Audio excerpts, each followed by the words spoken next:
তোর টাকা নেই, তুই গরিব গরিবই থাকবি। আমার কপালটাই খারাপ যে তোমাদের মতন ঘরে আমার জন্ম হয়েছে। ছাড়ো বাবা, যাস না বাবা। বুঝলি বন্ধু, এবারে আগের মতো দীঘায় যাবো না, চল এবার পুরী থেকে একটু ঘুরে আসি। হ্যাঁ হ্যাঁ চল, পুরী থেকে ঘুরে আসি, বেশ ভালোই মজা হবে।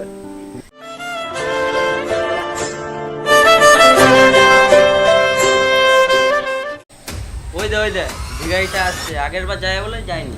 দাঁড়া দাঁড়া, কিছু বলিস না, ওকে আসতে দে এখানে। কিরে ভাই, আগের বার তো ঘুরতে যাবে বলে যাসনি, এবার প্ল্যান করেছি, যাবি নাকি ঘুরতে? না মানে আগের বার বাবার শরীরটা খুব খারাপ ছিল বুঝলি তো, এইবার যেইভাবেই হোক আমি যাবোই তোদের সাথে।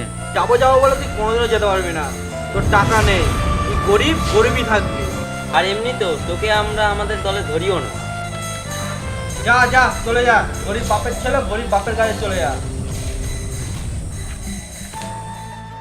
দিন দিন ওর মার শরীরটা খুবই খারাপ হয়ে যাচ্ছে, আর ঘরে একটা টাকাও নেই যে ওষুধ কিনে খাওয়াবো, আর আমার কাজটাও কবে থেকে বন্ধ হয়ে রয়েছে, কি করব?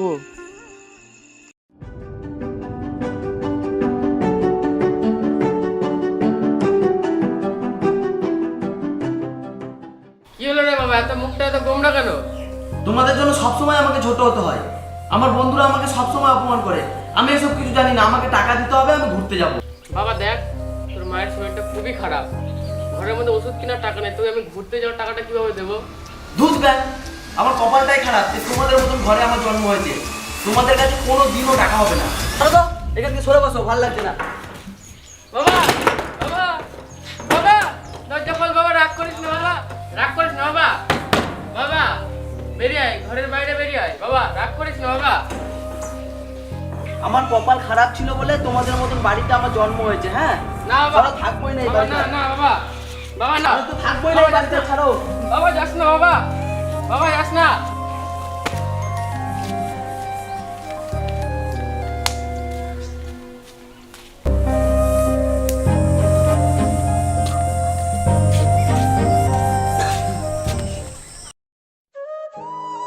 কি হলো, পায়ে এত কিসের খোঁচা লাগছে? এই যারে ভুল করে বাবার জুতোটা পরে চলে এসেছি।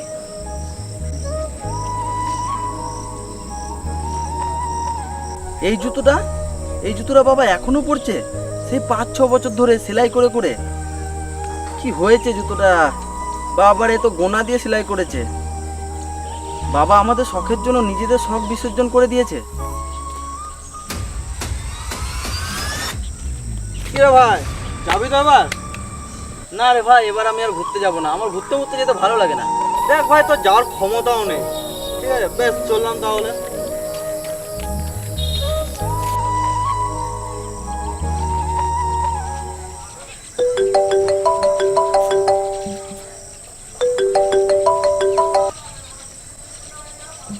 হ্যালো, বাবা তোর বন্ধুদেরকে বলে দিস তুই এবার ওদের সাথে ঘুরতে যাবি, আমি টাকা জোগাড় করে ফেলেছি। না বাবা আমি যাব না ঘুরতে বাবা। আর হ্যাঁ, পারলে আমাকে ক্ষমা করে দিও, আমি অনেক ভুল করে ফেলেছি। কেন রে বাবা, কি হলো? বাবা সব সময় আমাদের খুশি রাখার জন্য নিজেদের খুশিগুলোকে বিসর্জন করে দেয়। বাবা কখনোই বুঝতে দেয় না তাদের পরিস্থিতি। আমাদের খুশি রাখার জন্য বাবা সব সময় চেষ্টা করে যায়।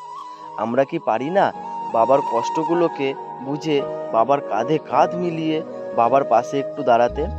বাবা গরিব হোক কিংবা বড় লোক, বাবা সব সময় বাবাই হয়।